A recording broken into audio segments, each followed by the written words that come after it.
绚丽烟火、重节奏音乐震耳欲聋，正当观众嗨到最高点，突然，速度实在太快，我们把画面放慢，就是这枚烟火直接朝观众席射了过来。 造成一对夫妻手臂严重灼伤，所幸他们的小孩没受到波及。360度空中旋转，或是把车子扮成小白狗追骨头，再来个斜坡挑战，变成飞天狗。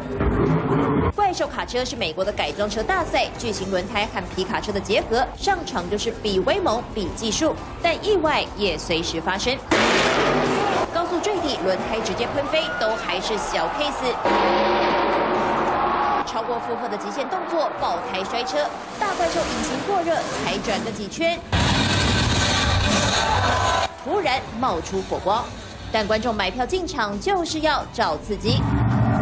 这回在内华达州的巡回比赛结束前，却发生烟火直接冲进观众席的意外事件。所幸现场工作人员紧急反应，将伤者送医。但买票进场享受刺激变成惊吓，恐怕民众也始料未及。